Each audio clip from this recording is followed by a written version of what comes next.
Thank you for inviting me to Ohio. It's nice to be back in the Buckeye State. I've been with the zone till system for a lot of years. I was an agronomist, and I worked with Ray Rawson up in Farwell, Michigan. Ray farms about 35 or 40,000 acres now. He needed a system that he could get his corn planted with one pass rapidly and be consistent from year to year. So for the last 30 years, we've been fine-tuning that system. I'm going to share with you some of our secrets today. Hopefully you can take them home and you make some use of them, make yourself some profit. One myth is that tillage dries in warm soils a lot faster. That allows for earlier planting. Oh, what a year to kick the fall chisel guys in the ass in my neighborhood. They all went out, fall chiseled their wheat stubble, and they were going to plant it early again this spring. Well, what was this spring like in northwest Ohio? Well, we had the same kind of spring in central Michigan. In fact, some of the ponds never dried up from spring. They're still there this winter. They never did get their fields planted. There's 1 million acres of prevented planted in Michigan. And a lot of those fields were packed so hard because they worked them too wet, too cold, too long with sugar beets and dry beans, and now their organic matter's down to 0.5%, and they won't let any water in. And so here's corn that was planted next to me that was fall chiseled back in 2015. There's what it looked like on May 10th. And there's my no-till that was in for 35 years that was planted on April 25th. Which would you have by June 7th? I had corn knee-high. Which would you rather have? I'll let you decide. Transitional no-till is not true no-till. It's similar to transitional organic. And lots of the research plots that are done at the university are funded with short money, I call it. They get enough dollars to run 3 years of research, and then they're done. They're a 3-year and done program. And it gives us bad data. It gives us bad image. The soils don't recover that quickly from years of tillage. It takes almost 7 years before you start to get the true benefits of long-term no-till, the type of benefits that the Brandts are talking about. One of the things we thought when we first started promoting no-till was all the farmers said, oh, we're going to have too much mulch out there. We're not going to be able to plant through all that mulch. We can't plant through all the mulch. It won't work. Well, you see what Dave Brandt's planting through today. I don't think he believes that. My experience has been, I got too little mulch now. The food web's getting so active, that's 200 bushel corn residue that Olena's in there, and June 14th, there's not a lot of soybean residue left there. And if you look at the cornfield there in July or early August, the earthworms have just about hauled it all away. They get hungry, and they take it, and now I don't have enough mulch. I'm going to have to go to cover crops to give them enough mulch to get the benefits from more mulch. So that's not really a concern. If you stay with the system long enough, the food web will come, and they will recycle all the trash for you. You don't have to worry about it. Earthworm burrows help now on my farm. How about really flat soils like northwest Ohio? I've got Lenawee and so forth, Park Hill, K-Pack. They're poorly drained and without tile drainage every 50 feet. They tend to be pretty wet. And we don't have a big planting window, so Dad used to say you get 1 day to plant, do everything. When the soil's right to plant, when it's not too wet or it's not too dry. But tile drainage improves that, extends our planting season, soil's warm faster. And I've seen on farms that I rented where they don't have tile drainage, if you leave them in the no-till for several years, the earthworms alone will give you good drainage. Ponds are gone. Water that ponds on my farm now doesn't stay there very long. It's never more generally than a day, unless I got a broken tile line. And I got a couple of them to fix this spring. I've been in denial because I'm 65 and I'm not looking forward to causing myself a heart attack to dig them up, but I'm still going to have to do it if I want to get rid of the ponds. So yeah, there's some maintenance still with tile drainage. And the benefits I've seen, like on winter wheat, where water ponds on long-term no-till, and I can't explain this, and I've seen it more than one time over the years. Maybe you've seen it too. The wheat doesn't die under there. Why is that? Think about that one for a while. I don't have the answers. I'll let the Ohio State guys figure that out. But I have seen it where the water will sit there for several days in the winter, and come spring you would never know it was ponded. But you look at the neighbors where they tilled, and this is what they had this spring, where the water stood there for several days in the winter. Now, why is that? Why is the difference? We got a soil scientist in the front here, and he says in the no-till, the soil profile wasn't completely saturated. Maybe there's more aeration down there with the well-aggregated soils, but I've seen it more than once, and that man's seen it. You seen it?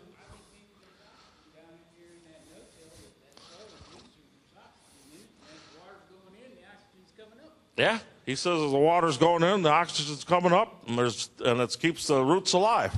And that may be the case, but we had a lot of this, and we had a lot of guys that did have wheat, and they couldn't get their wheat top dressed this spring on conventional till because it stayed too muddy and too wet.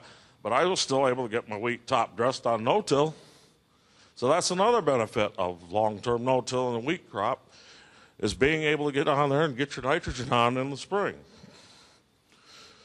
and not end up with wheat that looks like this. So that dilemma of getting your wheat on in the spring. I told you I do a lot of experimentation for Ray. And one of the things I wanted to look at was, what if we put slow-release nitrogen on in the fall on long-term no-till? Would that be equal to spring-applied nitrogen in the spring? Well, you never know till you try. So we put out a study, and I took a look at it. And lo and behold, the fall-applied slow-release nitrogen that's sold by a company right out of here in Dublin, Ohio, ICL, Agricolt Max it was, yielded 89 bushel, and the spring-applied urea on wheat yielded 90. Well, what would that be worth to you in some years if you got a pretty good-sized wheat crop? Would that be good insurance of getting a wheat crop the following year in the spring? Getting your nitrogen on? How late in the fall did I put that on? I can tell you it's before deer season because I always got to go deer hunting by November 15th, so I can tell you it was before then. Pretty close to then, actually, because we was all done with harvest already. I'm not saying I got all the answers in this, but I think it's something that Ohio State should take a look at for you, especially like after last spring, because a lot of folks had wheat out there. They couldn't get out and get their wheat top dressed. What would this have been worth to them had they been able to do this? And maybe they'd have had a better wheat crop instead of having to tear it up or whatever this spring. Just something to think about. So I had two fields. One wasn't yielded as good as the other, but again, there was only 3 bushel difference with the fall applied nitrogen. How much you're losing, I can't tell you, but apparently not too much because I had almost the same yield. Myth 2, no-till, no corn. When I started no-till, that was a big thing. No-till, no corn, you couldn't make it work. And it seems to be today. Because when I listened around the conference today, one of the speakers says, why isn't it more guys in Ohio don't no-till corn?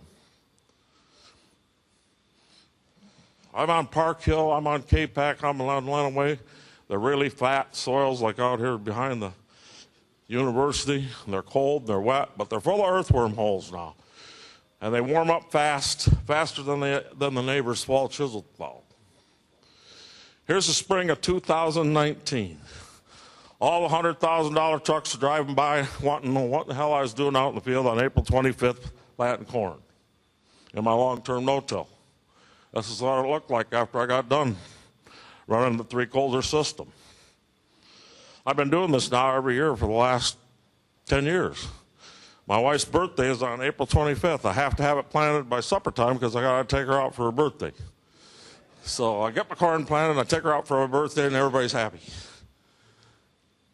And how does it turn out? Well, I had Project 300 on the farm. I wanted to see if I could push my zone till to 300 bushel. But I'll never get 300 bushel because I got too many critters called deer. And they do a lot of damage every year, some years more than others. I counted 80 deer out there last week. They were out gleaning what they could find in the corn stalks. But there's my yields on my 5-year study with slow release nitrogen and controlled traffic and strips. Not too bad. I looked at your results from Ohio State where you're using all the fancy precision ag and Optimum and all these tools, but I'm using 1940 technology to get these kind of yields with slow release nitrogen like Super U and ESM. Let's talk about that a little bit. Rawson Zone Till is a system I'm still using. It warms the soil faster. We don't have the heat units you'd have here as much because we're further north. We're right on the edge of the wood line up there, the timber line, which is at Clare. It improved our seed placement, and it was good in the transitional no-till years. I'm not sure I need all these colders anymore. I just never I'm too lazy. I never got around to taking them off yet. I just put new blades on and keep going. But anyway, I still run the 3 colders. I still am strip banding fertilizer with one of the colders. And I'm putting all my nitrogen up front loaded. Here's the dust I was making on April 25th. I could write my name on the back of my initials on the back of the white planter. I like to make a little dust when I'm planting. That tells me the soil's in the right condition to be planted. And here's what it looked like on June 1st. That corn I planted on April 25th was this high by June 1st with this up-front loaded program of mine. I always plant when the soil temperature gets 50 degrees.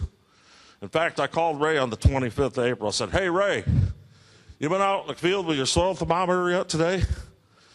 He said, Yeah, I've been out there. He says, "Are you getting 50 degrees?" He says, "Yeah, I'm getting 50 degrees. I said, "You going to plant corn?" He says, "Yeah, we're planting corn." And I've been following that for years, and it hasn't failed me yet. And generally, I have most of my corn in the ground by the 30th of April. But I'm not a big corn grower like Ray. I grow a big whopping 50 acres maybe. But it works.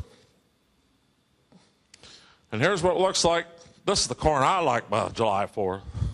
I want my corn shoulder high by the 4th of July or higher. And this is corn on steroids using ESN and Super U and ammonia sulfate all in the starter, strip banded at planting. This is what it can do. And it's not 111-day bred corn. This is 95-day pioneer corn. I went to a twin row system because I'm using dry fertilizer all up front loaded. I'm putting all my dry fertilizer on at planting. I don't come back and do any side dressing or anything else. I'm using strips in a north-south orientation. Giles Randalls in Minnesota did some work on strips like this, and it produced 10% more bushels. So on a 200 bushel crop, that's about 20 bushel. I'm using controlled traffic. I'm always running my wheels in the same traffic pattern.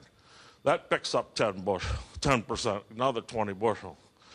I use twin rows. Pioneer says, "What the hell are you using twin rows for?" Pioneer says twin rows don't pay. I says, Pioneer did their research on what? Conventional tillage. What they found out for the truth on conventional tillage may not hold true on long-term no-till because I have better soil health. My soil can withstand a higher population, and therefore the corn does better. The Pioneer don't have no long-term no-till plots, so that's where I got an advantage on them. Upright leaf hybrids. Just like Brantz has observed, I've observed the same thing in this system. An upright leaf hybrid does better. In 30-inch rows, I looked at 38,000 versus 35, because 35 is quite common in Michigan. So I added 3,000 plants just to see, will my long-term no-till give me a little more yield if I put a few more plants out there? Well, I did that for a couple of years, and lo and behold, I got 13 more bushel. I said, well, hell, that works. I could do that. I can plant 3,000 seeds for 13 bushel. What'd that cost me, guys? $12. 13 times 4. You do the math. You can do that. It pays. So then I really got crazy. I said, well, what happens if I go to 44,000 in this system? And the Pioneer man says, Grigar, you're absolutely crazy. I said, I know that. I never did say I wasn't sane. So I said, well, how'd that do? We compared it to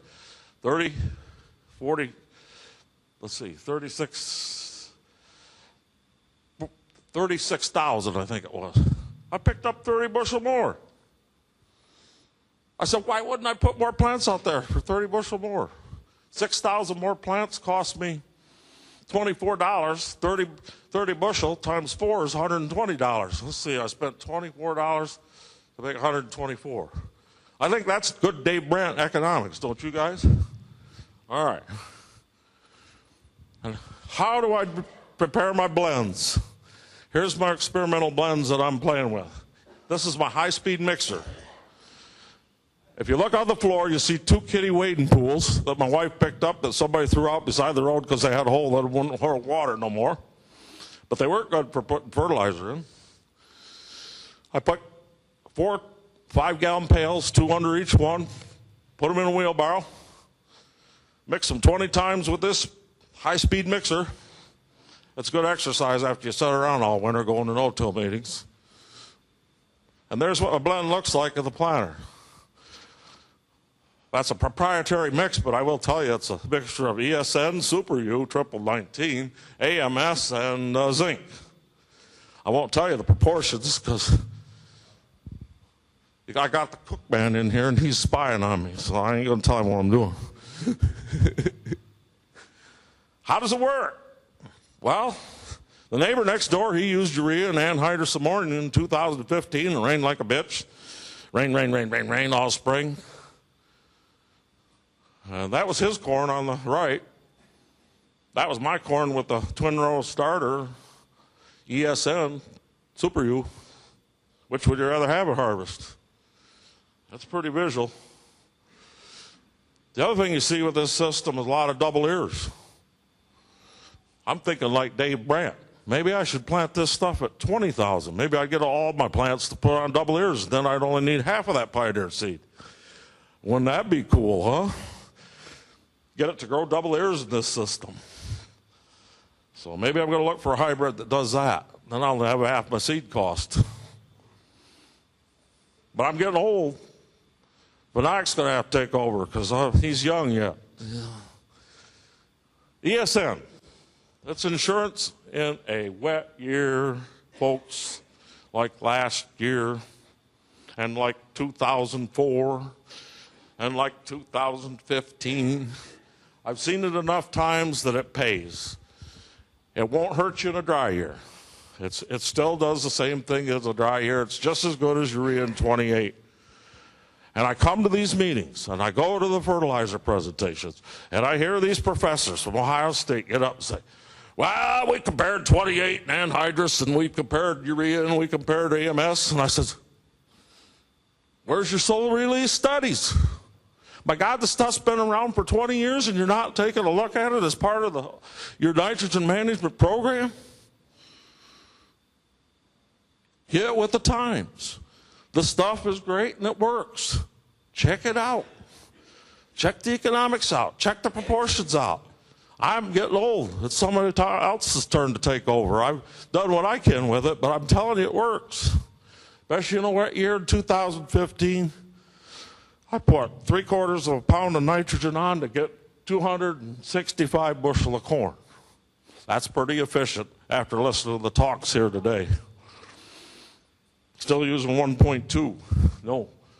I'm down to 3/4 or a half pound of nitrogen. I'm using the Haney test also out of Texas A&M.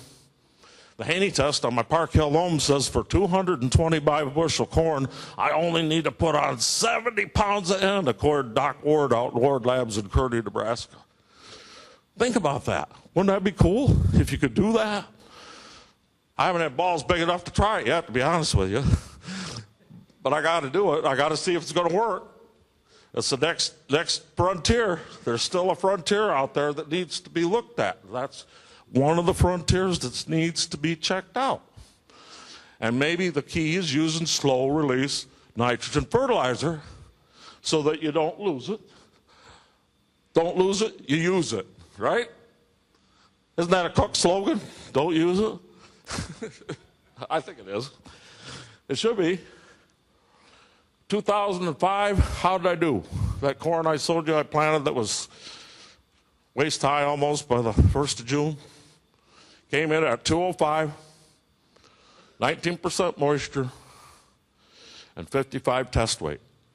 I looked at Extension's hybrid yield comparisons they do around the state in Michigan. Most of the corn came in at 25% moisture, 52 test weight. Which would you rather have? One of the benefits I've seen of using slow release fertilizer up front is higher test weight and drier corn in the fall. Fall chisel plowed soybean residue looks like they say you got to do that to plant corn. No. If you stay in no-till long enough, this is what you get. Swiss cheese. Look at all the holes in that Lenawee clay loam from the food web and the earthworm activity. This is my plow, man. And it keeps my soil from getting too cold and too wet. I'm using the Cornell test a little bit, but I caught that staying there. We deleted it. I don't know. We're going to go through past that. Can't use anhydrous ammonia. One of my neighbors, dairyman down in Fowler, Claire Ambusmacher, has been no-till 30-some years too. He's 72 now. But he double applies anhydrous on this. And he says, Jerry, I keep cutting back my nitrogen every year and my corn yield keeps going up. Just an observation of Claire's. Can't no-till, got to till to suppress weeds. I like Dwayne Beck. The tillage never solved a weed problem. When I took over the farm, perennial bindweed was a heck of a problem. We had raised a lot of dry beans, and we had patches the size of this chapel. But Roundup and no-till took care of that. Same way with disease. Had a lot of white mold because we raised dry beans and soybeans back to back, and that fosters a perfect environment for white mold inoculant. But with rye cover crop and not raising dry beans now, I have eliminated white mold. I don't see it anymore. Bugs, like Brantz was saying, or somebody was saying, maybe it's Barry, had a lot of fireflies. When I was a kid, you'd run around the yard trying to find one firefly. Now you got to run around and put a net on so they don't run into you. We got so many. They're taking care of the bugs. So I'm bindweed free in my fields now. The bindweed patches are gone. Thanks to Roundup, Long-Term No-Till, and Banville, and 2,4-D. If you got perennial broadleaf problems, those three things together, there ain't nothing stands with that mixture. And if you really want to piss it off, take the Roundup out and put paraquat in there. This is a neighbor. He comes in with his 20-ton tractors and his 3 diggers that are 60 foot, and he works this 100-acre field in an hour. 3 times. And then he plants corn, and then it rains, and it looks like this. The water won't go in no more. We went over there with a soil compaction probe for soil health class, and we tried to see how tight this soil was. It's registering 600 PSI. If you're listening to Dr. Diker's talk this morning about compaction, what's the famous number you don't want to be above? 300 PSI. That's where roots stop growing. This field's getting so packed, the water runs off it now every time we get a big rain, runs down my road and washes out the road. The county came last year and put gravel on the road 5 times so we could get out to the highway. All because this guy, the way he's farmed it, he's packed it so hard, the water won't go in, and it's all tiled every 50 feet. I don't think that's the future of farming. Long-term no-till reduces soil compaction. It drought-proofs your crop. You get big pores that the roots can follow. And in a dry year, you'll still get a decent soybean crop. They'll get great big long roots like this and extract all the water, and they'll do fine. Some people say you get lower yields with long-term no-till. When I talk to the long-term no-tillers in Michigan, like Claire Ambesmacher and Baker Lad Farms out at Clayton, Bob Bell up in Wexford, a dairyman right up in the sticks, and my own place at North Star, we all say our fields yield a lot better now than they did 20, 30 years ago. It takes more fertilizer. Once you get fungal-dominated roots, the fungus roots help to extract the nutrients that are in the hard-to-break-down residues like lignin and so forth. They make the nitrogen and the phosphorus more available to your plants. And the Haney test, I'm getting credits for organic N and organic phosphorus, and I'd average savings would be about $35 an acre if I follow the test. And that was one of the things when we had a group called the Great Lakes No-Till Discussion Group, and there were some folks here in Ohio that came to that. Some, I think, are on the Ohio No-Till Council.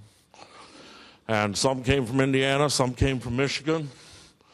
And they'd talk about how their no-till was going. We'd just have open, honest discussions. How's your long-term no-till going? And by about the 9th year of their no-till, they said, Jerry, we're only using half the nitrogen now on our corn to get the same yield we was doing with 1.2 pounds of nitrogen. And this was a common thread among all the no-tillers. So even without cover crops, long-term no-till can help provide the soil with more nitrogen to feed your corn crop and save you money. But you got to stick with it to see the benefits. Equipment cost was a barrier when I first started the no-till. So I could either lease from the county, or I could rent a drill from somebody, or I could purchase a drill and custom plant. And so I purchased a drill and did some custom planting to pay for the equipment. And now you got the EQIP program to help you pay for equipment. So there's options for helping you get over this barrier. I don't have no-till equipment today. No-till costs more? No, it don't. I use a lot less fuel. I use a lot lower variable costs to plant crops than the extension budgets for conventional till. I have lower break-even costs. I have less capital needed. I have lower maintenance because all I do is buy colders, and that's one of the reasons the companies don't want you to do with a no-till. They want to sell you a big shiny tractor and a great big digger. If you didn't know it, one of the companies is right here in Ohio. They're called Umferworth. If Umferworth guys, I'm sorry, I'm going to tell you like it is. They came up to Ray Ross and offered him some money and bought out his system. That's why you can't find the zone-till system anymore. Umferworth put it on the shelf. You know why? It worked too damn good. They couldn't sell you a big chisel. They couldn't sell you a big digger. They couldn't wear out your tractor because you weren't running it wide open to plant. Do you think the equipment companies want that system to succeed? Whenever you see a happy iron salesman, what has he done? Sold you some iron. Can't sell you a lot of iron if you don't wear it out. It provides insurance. Yeah, just about there. So I did a little analysis on 100 acres of corn because the title of my talk was How You Make Money or something with No-Till. And just the soil savings, the oil savings, the labor savings, the organic credits from the end, I came up with $65,000 you could save on 1,000 acres of corn. I moved into no-till dry beans. That was one of my most successful crops last year. I made money on them babies. 30 bags at $27. That's better than corn, believe me. So I'll leave you with this thought. And George, this is for you, so you better pay attention because you're a preacher on the side. Do you think God parked a John Deere tractor and a moldboard plow in the Garden of Eden for Adam to use? What do you think? Did he teach him how to run one of them things? I don't think so. But he did do this. He gave us the food web. He put that all together so it would support the plants and the life and feed Adam and Eve, control the disease. Dave Brandt, I was probably getting as close to anybody I said he should change his farm to the Garden of Eden farm. He's getting close to anybody about having zero inputs as far as commercial fertilizer to grow his crops. Just think if we could get there. What a sweet thing it would be, huh? No-till takes 7 to 9 years to be true no-till. I wrote an article with Dr. Jerry Hatfield. It's in the Crops and Soils magazine in the October issue of ASA. If you get a chance, you might want to read it. This is Claire Amsmacher, long-term dairy farmer in Clinton County. He's been no-tilling. He's 72. Farms 1,500 acres. His brother's getting out of farming, so he's going to try to buy his farm yet. And he said, I don't know why more folks don't no-till. It's so easy. Okay. That's all I have. Any questions?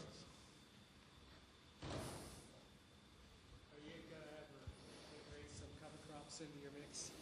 Yeah, question was, am I ever going to raise any cover crops in mix? I didn't talk about that today, but yeah, I do have an experiment going. I put oats into my strips. I harvested the oats because I got some Amish in the neighborhood, and they like to buy my oats at the sale. So I get a pretty good price for them by taking them to the sale. But I put my cover crops in after my oats. And I put a 8-way Brandt mix in there. So we'll see how that does. I'll have more data next year on that. Anybody else? Yeah. When I first started working for NRCS, the first DC said, before you start any no-till on farms, make sure they have good drainage. Did you do that? Did you buy into that theory when you started farming? Well, I did. I had good drainage ready because I already tile. But I had some rented Park Hill and K-Pack that wasn't tiled. But I no-tilled it anyway, and after 7 years, the ponds started going away in a day. The earthworms had come, and I'm not sure we need tile drainage if we would just leave the land idle and let it heal itself. I don't know. I don't have all the answers.